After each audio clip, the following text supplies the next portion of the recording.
Here I'm in the, this is the Nexus here, Techstars, New York. David Cohen, David Tisch, and Brad Feld. You guys have been doing Techstars for what, 3 years now? We're actually in year 5. Year 5, wow.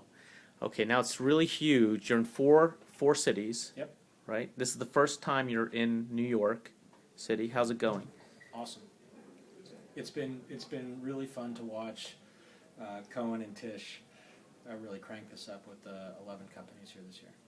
And I've been here and I already saw a bunch of investors, well-known investors, I won't mention their names, but already looking at companies before the demo day, which is next week.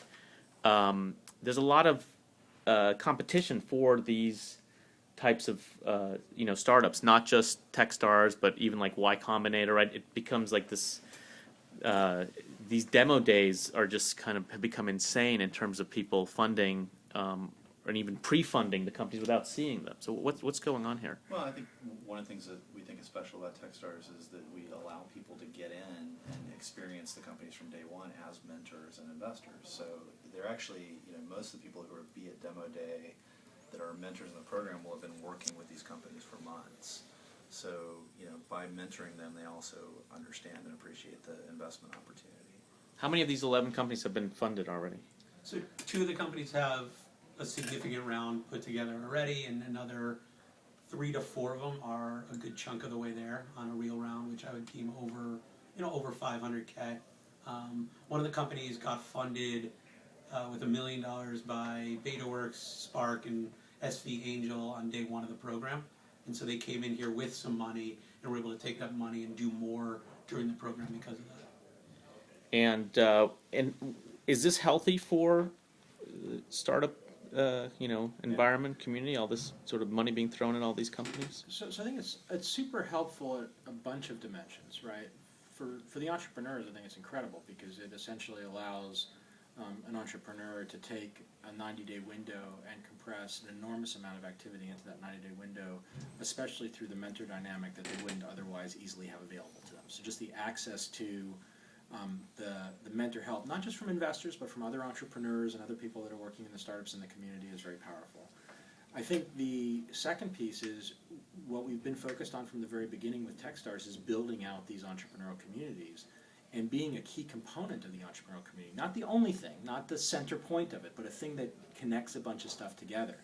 And, we started it as an experiment in Boulder, where David and I are from, and as we've seen it expand into New York, Boston, Seattle, the dynamics around it are very powerful in terms of this temporal phenomena in an entrepreneurial community that gets angel investors, venture investors, existing entrepreneurs, and new entrepreneurs all working together, focused around these companies. And the end result is that a new crop of very high-quality companies that's well integrated into the local community emerge, and I think that's super powerful. What's happening to valuations?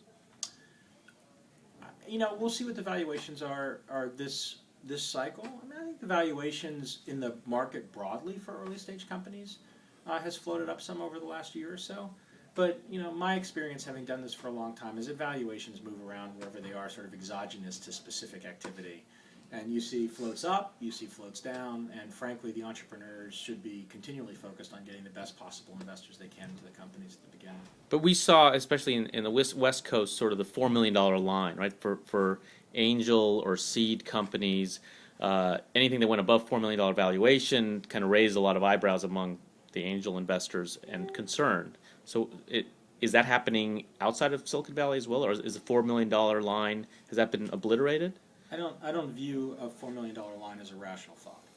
So I think, as investors, we have lots and lots of investments. As a venture investor, we have lots of investments at a lower price point that are early investments, and we have investments at a higher price point that are early investments. And it varies actually not based on the pre-money, but based more on the amount of capital being raised and the dynamics around the financing. So, we'll do first-round financings with more money, at a higher price, and with less money at a lower price. So I've never, having started investing in Boston in, the early 90s, I've sort of watched people cycle through this argument about, entrepreneurs complain for a period of time valuations are too low, then VCs complain valuations are too high, and I think it's just a cycle that cycles its way through. But what I'm asking is, are we seeing the same sort of valuation expansion here in New York City and in other cities where where Techstars is versus in the Valley, or is there a gap? In the angel stuff that I've been looking at, I think there's definitely a gap between California and New York. They're higher there than they are here. I think there's been an increase in the past year here in the seed stage, but it's not as drastic as it's been in California. All right, and one last question. There's a lot of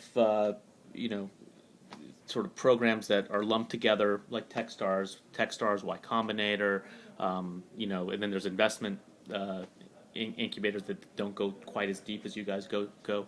But for founders thinking about who do I apply to, what's the biggest difference between Techstars and Y Combinator?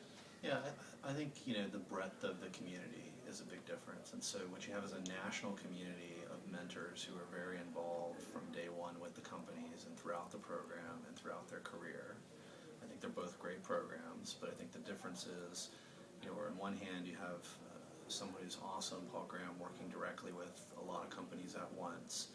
In our case, you have a broad community where we have 50 plus venture capitalists behind it. We have 200 plus mentors nationally helping these companies.